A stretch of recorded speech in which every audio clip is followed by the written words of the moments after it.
Jon Jones is a whole nother. Jon Jones is, I consider Jon Jones the greatest combat fighter of all time. But if you ask me in terms of where we are now, I think it's hard to find someone better than Jon Jones, man. Jon Jones is so good. Jon Jones is extremely talented, but he's also extremely tough. People have no idea how tough he is, man. I've trained with him. I've seen him like going through the grind. He's so freaking tough. I remember fights that he had, like I think with Victor Belfort. I think his arm got dislocated, and he fought even with a dislocated arm. Even one of his fights, his toes was broken. Most of the time, when you have a guy that is very talented, it doesn't come with toughness. Jon Jones is the full package. He's got everything. Elite striker, elite grab, he's good everywhere. Yeah. Of course, there's things that people will say, oh yeah, he did this, did that, but in terms of who's the best, and he came back, beat Cyril Gane the way he did. Yeah, it's hard to find. It's hard to have an argument. Jon Jones is easily considered the greatest fighter of all time, and last year accomplished one of his greatest achievements, winning the heavyweight title against Cyril Gane, and to most fans, cemented himself as the true GOAT of MMA. No doubt, you're the greatest of all time now. It's cemented, it's in history. So how did Jon Jones go from on top of the world to the most hated man in MMA? That's the question I'm gonna try to answer in this video, and also try to salvage the career of my favorite fighter, Jon Jones, because at the moment, it's not really looking that good. But first we have to get into the genesis of how we got to this point.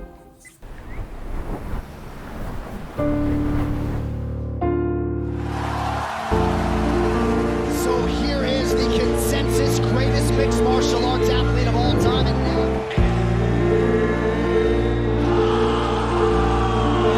Title fight time! I got goosebumps. Every time!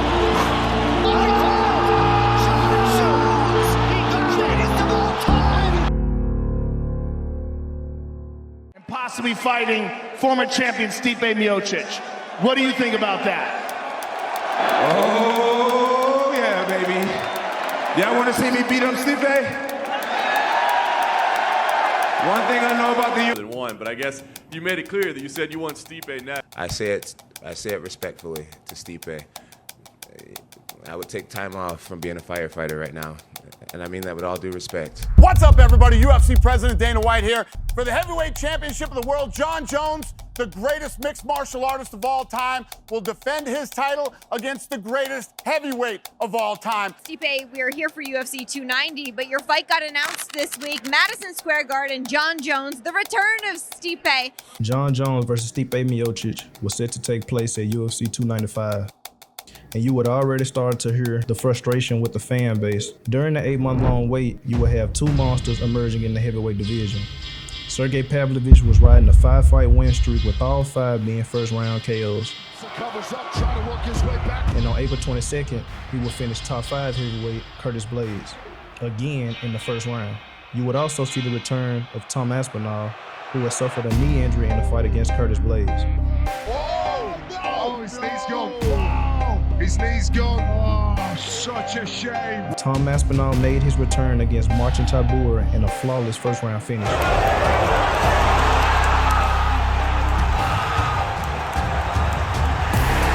These two dangerous heavyweights being in the picture will put a huge stain on the upcoming bout between the two legends, but the UFC stuck to their guns and was content with making this fight.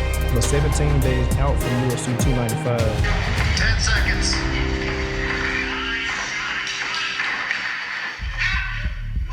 You could hear you. Yeah, right there. And then I tried to go to the next round. I just got off the MRI table, and we're waiting for the results. I got the results. What is it? You're out 6 months to a year. You got to go have surgery. You're lying. I swear on my life, full tear. That's why it hurt. I knew it hurt. Yeah. I knew it hurt. All right, guys. Things are about to get pretty real for me here in a little bit, so just want to say appreciate the support and wish me luck. With Jon Jones out for UFC 295, the UFC will regroup, booking an interim title fight between Tom Aspinall and Sergey Pavlovich. The main event is Prohaska versus Pereira. The co-main event now is Pavlovich versus Aspinall for the interim heavyweight championship. This matchup will instantly be touted as the fight for the baddest man on the planet due to both fighters' impressive win streaks, age, and finishing ability. And Tom Aspinall will not disappoint, finishing Sergey Pavlovich in the first round.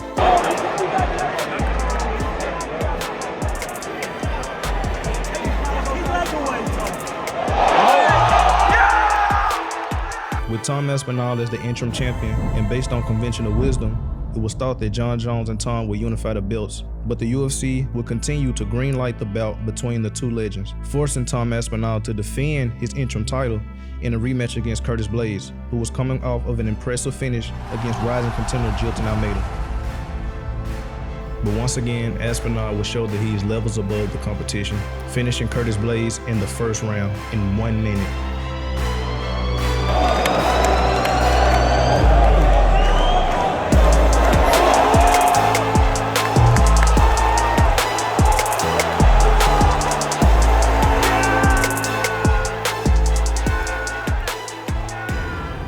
Jon Jones has gone from the greatest fighter of all time to the most overrated fighter of all time.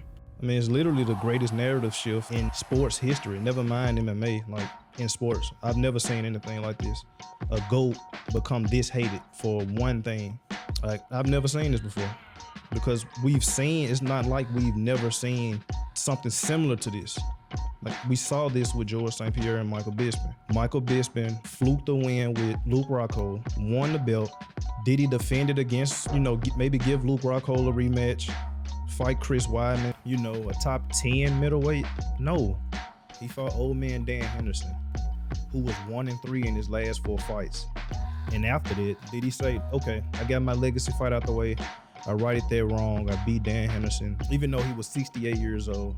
Now let me go fight Yoel Romero, the guy that just knocked out the former champion Chris Weidman? No. He waited over a year, held up the middleweight division to fight George St. Pierre, who was retired for over 4 years. And when George St. Pierre beat Michael Bisping, which we all knew he would do, because Michael Bisping is the worst champion in UFC history, did he say, okay, let me defend the belt against the rightful #1 contender and interim champion Robert Whittaker? Like, literally the exact same thing. No, he turned around and he retired, gave up the belt. And I know people gonna say, oh, well, he had colitis. Dude, he wanted to drop down and wait and fight Khabib. You can't come out. George St. Pierre and I had a deal. He was going to fight Bisping at 185 pounds, and if he won, he would defend the title. He bailed on that. Didn't do it.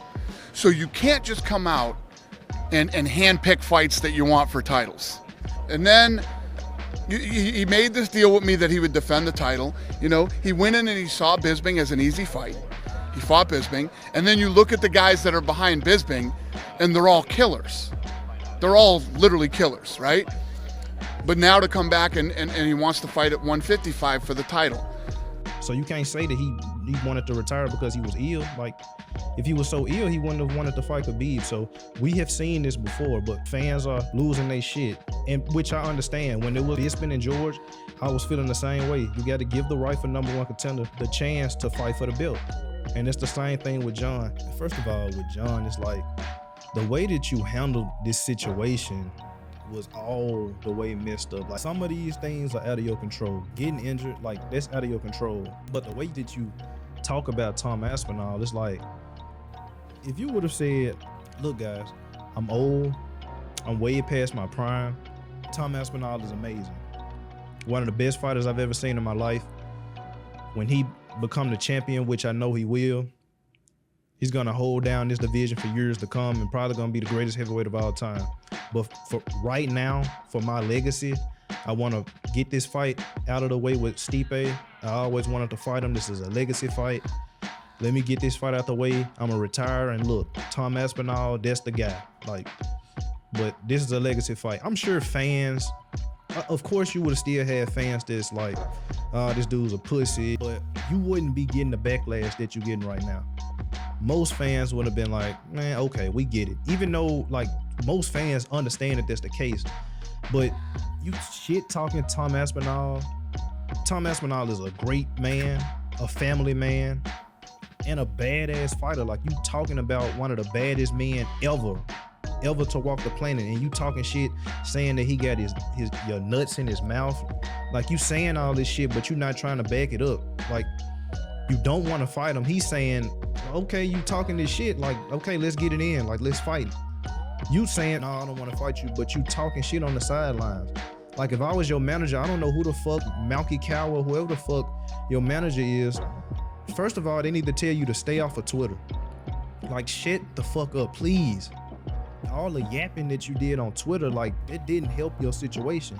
So the way that you handled the Tom Aspinall situation out the gate was wrong. Like, you should have gave that man his respect. And if I was his manager, I would tell him, look, you have to fight Tom Aspinall. I actually think that it's better to lose to Tom Aspinall than to win the fight against Stipe and retire. Because if you do that, then you're gonna have so many videos come out from MMA YouTube calling you a duck, calling you a bum, giving a rundown of your legacy from a hater's point of view, which will not be in a good light. Like, they gonna say the guys that you fought were old. They gonna say that the guys that you fought were 6 feet tall and bloated middleweights. These guys weren't that great. Even though if you were around during that time, you know how good Quinn Rampage Jackson was. You know how good Shogun was. You know how good Machida was. But a hater don't care about that. Like, they just don't know they weren't good. They were bloated middleweights, even though they all weighed in at 205 and in the cage probably weighed more than that. But you had 4 inches of height, so nope, they were midgets, and they weren't that good. Your resume is overrated, even though you literally have the greatest resume in UFC history. MMA YouTube are gonna have a field day with it. And as newer fans start to come into the sport, watching those videos, watching the newer MMA YouTube, not the old legacy media, the Ariel Helwanis, the Luke Thomases, not these guys. Nobody listens to them like that. They listen to MMA Guru. They listen to The Fighting Business. They listen to Bedtime MMA, these newer MMA YouTubers that's coming up. Those are the guys that are gonna shape the narrative of your career. And they not gonna give a good recap of what you were as a fighter. And newer fans could potentially be corrupted by it. Like, propaganda is effective, very effective. And in fighting Tom Aspinall, it's like, what exactly are you risking, really? Because if you lose, the people that already think you to go, you losing a fight at this age isn't gonna make them change their stance. If you were to lose to Tom Aspinall at 37 years old, coming off a shoulder injury, are people gonna say, okay, he's not the GOAT anymore? I'm sure some will, because the allure of Jon Jones is the fact that you never lost a fight. So will some people be like, okay, well, George St. Pierre left unscathed, so he the GOAT? I'm sure some people will, but for the majority of MMA fans, most will still say Jon Jones is the GOAT. Once that fight is announced, all the hate that you're receiving right now, like, you literally can't even post a picture with your family, your wife and kids, without grown ass weird men coming duck emojis and saying you need to fight Tom Aspinall. Once that fight is announced, you're not gonna see that no more. Now it's like Jon Jones a beast. Like, he really taking this fight. Like, he really giving the fans what we want. Let's go. Like, we finna really see the fight that we all want. And if you lose that fight, again, excuses are gonna start to come. Jon Jones was old, Jon Jones was injured, etc. But if you win as a GOAT, like, that's where you have to think, like, what do I gain by winning this fight? If you were to somehow get Tom Aspinall outside of rounds 2 and 3, and let's say you implemented the grappling, like, you don't, stick and move and try to out a point fight Tom Aspinall for 5 rounds, but you implement the grappling, maybe get him tired, maybe in the 3rd or 4th round, you can take him down a little more easily, and let's say you get a finish, like, who knows? Or let's say you get a finish in the 1st round, you somehow take Tom Aspinall down and submit him. You just keep spamming takedowns. Be the heavyweight version of Aljamain Sterling or Merab or some shit. Because you got good cardio, and if somehow you were able to win that fight, I know it's easier said than done, but if you fight Tom Aspinall and somehow win that fight, now the Alex Pereira fight is open, and you could possibly take that fight, and if you win that fight, like, it's so many options after that. To really separate your legacy to where it's like nobody is close to you at that point. No, even the steroids allegation, like people not gonna want to hear that shit at that point. If you were to somehow beat Tom Aspinall and then he goes on to become the heavyweight GOAT, and then you beat Alex Pereira, the scariest fighter in the world right now. And again, I know this is all easier said than done, but that's the possibilities that you could have in taking this fight. But if you were to beat Stipe, God forbid you struggle in that fight. Like it's with that fight is you either have to dominate, and even if you dominate the fight, it's still a lose-lose. If you dominate, well, Stipe old. If you barely win, like, okay, damn, both of these niggas old and they washed. If you lose, dude, people gonna talk about that shit forever. If you win the fight Tom Aspinall. If you lose, it really don't affect you that much, but you got the fan pressure off you now. If you win that fight and then somehow fight Alex Pereira and win, there is no argument for anybody at that point. Obviously, you will still have your George St. Pierre holdouts saying, well, you know, you can't forget George St. Pierre. You know, you gotta throw him in there, but ain't nobody gonna want to hear that shit at that point. I don't want to hear it now, but especially after that. And I know you got a lot of haters that's probably like, oh yes, please take the fight. Like, we want to see it, but man, if you win that fight, no more conversations. I know you thought that would be the case with Gunn. If you were to retire after the Gunn fight, maybe that would still be the case because you will be out of the spotlight. Nobody would be talking about you. But you stuck around for the Stipe fight, and I understood why. I mean, it really wasn't another clear-cut #1 contender. But now it is. And this Tom Aspinall, this dude is one of the best fighters I have ever seen in my life. And do I think you will win that fight? I'm the biggest Jon Jones fan. I don't think you can win, but I do believe there's a chance that you can win. One thing I know about GOATs, George St. Pierre, Anderson Silva, Demetrius Johnson, Jon Jones, like, you never count those guys out. When people thought that George St. Pierre was gonna lose against Johnny Hendricks, even though he arguably did, but I always maintain that it's an argument that he won that fight too. Like, it wasn't as big of a robbery as people say. And most people thought Johnny Hendricks was gonna run right through him the way that he was doing everybody else. But GOATs win those kinds of fights. When they backs are against the wall, they win those fights. So I'm not gonna completely say that you can't win, but it'll be a tough one. But at this point, to save your legacy, you have to fight Tom Aspinall.